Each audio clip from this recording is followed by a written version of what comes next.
So I would have preferred to have done my first review in like 9 months in a house, but there's currently no silence in the house, so that's difficult. So I'm doing it in my car, which I don't mind, but I would have preferred to do it in the house. Let's talk about what's on Netflix.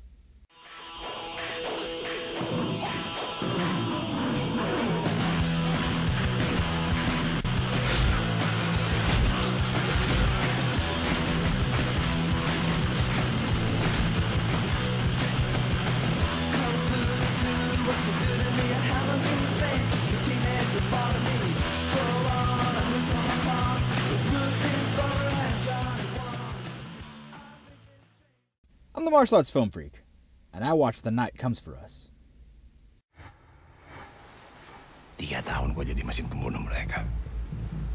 Nggak kehitung pembantahan yang udah gue lakuin. Kalau lo sudah dilantik menjadi seorang seksis, hukumnya mutlak. Jangan pernah mengampuni. Tapi di saat itulah gue melihat satu kehidupan kecil yang sudah di ujung tanduk. Mungkin aja gue bisa merubah takdir gue. The Night Comes for Us was directed by Timo Tajanto. I'm sure I completely botched that, and I apologize. Really, my bad. And the film stars a lot of members from the Raid movies, which is always exciting. It has Joe Taslim, who was only in the first Raid movie, Iko Uwais, who of course is Rama, the main character of both the Raid and the Raid 2, and then Julia Estelle, who is Hammer Girl in the Raid 2. And she's awesome because I think before the Raid movie, she had like 0 training in any martial arts, and now I think she'll just take any action movie because she's actually a badass now. Ever since the Raid movies in, I think, 2012, I have always looked for anything that had any member of those casts, even anything directed by Gareth Evans, of course. I remember when I saw Joe Taslim, the main character in this, I saw Joe in Fast and Furious 6. The only reason I saw Fast and Furious 6. And, of course, you know, he's your typical bad guy. He's kind of just a henchman. But the way they used him in the movie is probably the best I've seen, even better than Iko Uwais in Mile 22, because Mile 22 is, God, it's just bad. But with Joe's character in that, they just made him completely, not indestructible, but the only way they ended up killing him was he got sent into an airplane propeller. And no better way to do it. No one could kill him, so fuck it, airplane propeller.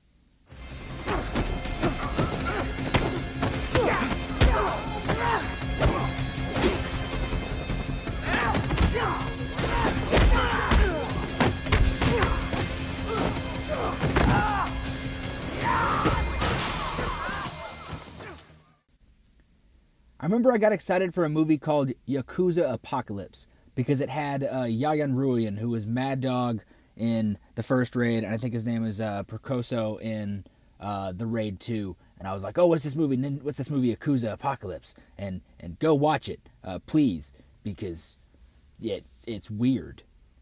Really weird. Ayo.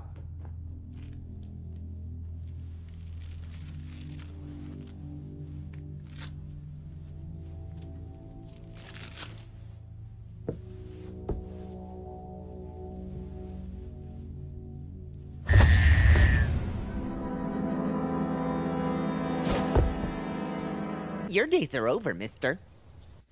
That's a bit of a tangent, and I apologize. Of course, when I heard the news of, like, oh, 3 members from the Raid 2 are going to be in Force Awakens, if you don't know how that turned out, go watch my video on martial arts and Star Wars, because I was not happy. I remember when Iko Uwais was supposed to be in Man of Tai Chi, directed by Keanu Reeves, starring Tiger Chen. I was like, that sounds awesome. And he shows up and he looks cool and he looks badass, but he doesn't end up doing anything, and it's kind of a waste. But this is The Night Comes for Us. And Jesus Christ, it came for us. It's terrifying. The movie stars more than just those 3, but it's a lot of people that I'm not aware of, despite a lot of them being totally awesome. I'm just not sure who they are, and I'm currently doing this on my phone, so I can't just, go on IMDb right now because I'm using my phone. So this movie is about Joe Taslim's character, Ito, I think his name was. I'm probably wrong. I'm going to check it real fast. I was correct. I was feeling insecure, so I had to check. I apologize.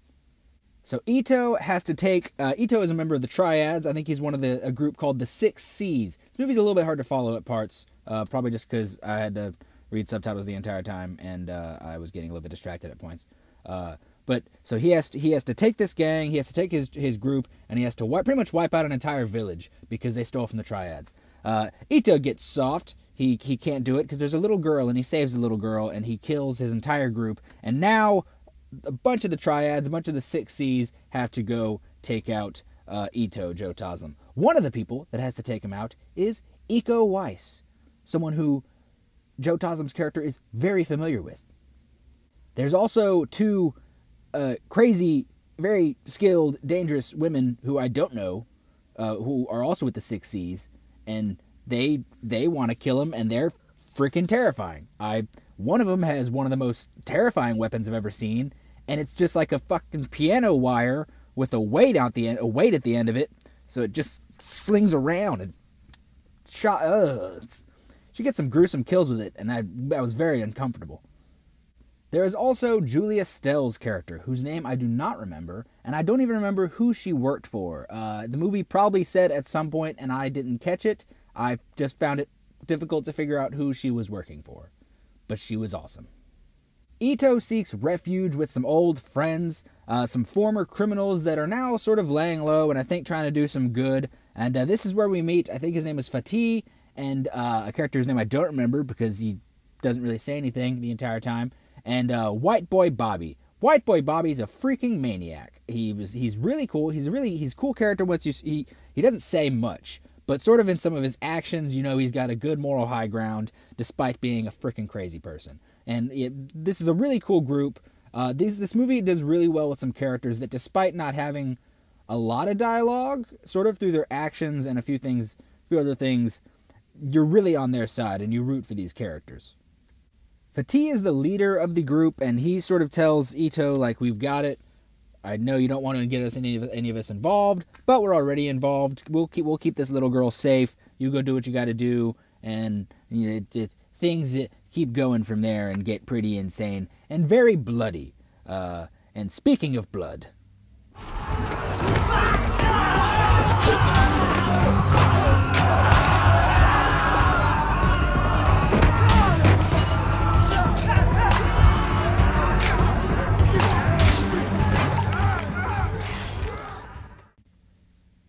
this movie, while having fantastic fight scenes, I really like these fight scenes. They're really cool, really fun. This movie is a gore fest disguised as a martial arts movie. The fight scenes are very cool. Joe Taslim, Iko Uwais, Julia Estelle, the two women whose names I don't know, and all the rest of the cast. Fantastic martial artists. Amazing choreography. I think Iko Uwais was in charge of a lot of the choreography, which makes a lot of sense. Pretty much anything he's involved in, he gets to do the choreography. Fantastic fight scenes. But there is so much gore, so much slashing and stabbing, that looking back on it, I can maybe remember 2 moments of amazing martial arts that I can remember. Like when I think of the first time I watched the Raid movie, I can think of like just the entire movie. I can just think of the entire movie. Like if I can recall a fight scene and think, holy crap, that spot was awesome. That move was awesome. That move was incredible. Oh my God, when he's choking Mad Dog from behind and Mad Dog just jumps up and flips him over and like amazing. I can't really think of a moment like that in this movie. When you watched Ip Man, you remembered every time he punched somebody because the fight scene was so cool. When you watched Ong Bak, you remembered every time he jumped up, did a flip, and kneed somebody in the head. I can't really think of a moment that happened in this movie. The fight scenes were very fun to watch, very cool, very well choreographed. It just felt like it all took a backseat to the blood. And I really don't mean that to take anything away from the choreography, from the action, because as I keep saying, it's freaking amazing. It really is. But I'm remembering the weapon I told you about. It's like a piano wire with just a weight at the end of it. I'm remembering every time somebody lost a finger. Every time, like, every time somebody lost a hand or got stabbed or their throat slit. That's what comes to mind when I'm thinking about this movie, not necessarily specific moves that happen during a fight scene. I remember there is one fight scene that takes place in a butcher shop in the back of a kitchen. And Joe Taslim, it's a great fight scene. It starts out with a lot of amazing choreography, but at some point just turns into who can cut the other one with a freaking bone saw first. A lot of it delves into that, and like they get really creative with some weapons. At one point, Joe Taslim takes he has at a pool table, and he sort of breaks off the netting in one of the corners with like 4 or 5 balls in it, pool balls, and he's just swinging that at people. Looks incredible, really cool fight scene. But again, it's just the gore sort of overpowers a lot of the fight scenes that are still, I'm telling you, very cool to watch. But if you are even the slightest bit squeamish, like, I don't know, I want to tell you maybe don't watch it, but at the same time you're going to miss some very cool fight scenes. So I'm a little bit conflicted.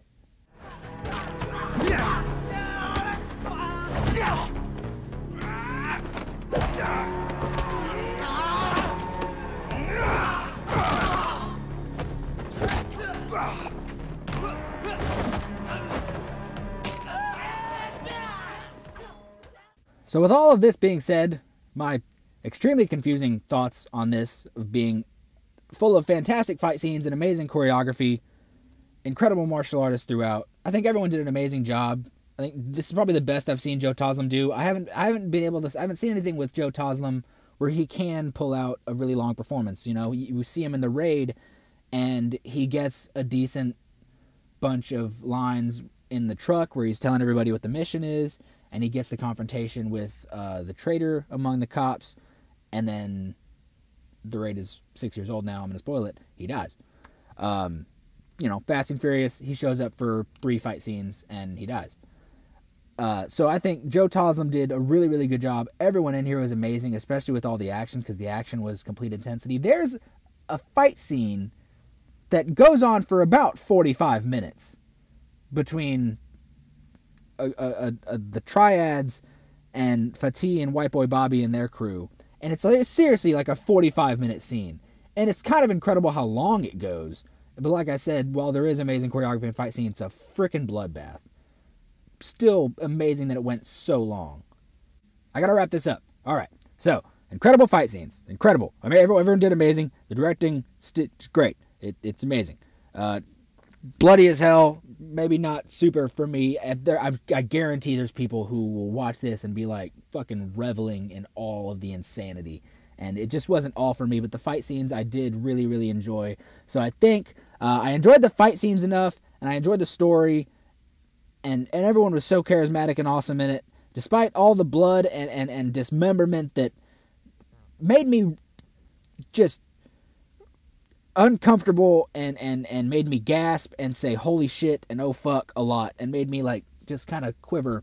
Despite all of that stuff, which I'm sure a lot of people get a kick out of, I'll go ahead and say this movie is about 3.8 dismembered thumbs up out of 5. Yeah. So that paints a pretty correct image of this movie. It's very fun, and fun's a hard thing to describe. What did you think of The Night Comes for Us? It's on Netflix. You can go watch it. You know, I don't know if you have your passport, you have a password, you have an account. Just use your buddy's password. Everyone has their buddy's password. Use your brother's password. Watch The Night Comes for Us, and then, watch some weird stuff so it shows up in his history and gives him weird recommends. Thank you for watching. I have to go to work now. Have a good day, and try not to bleed too much.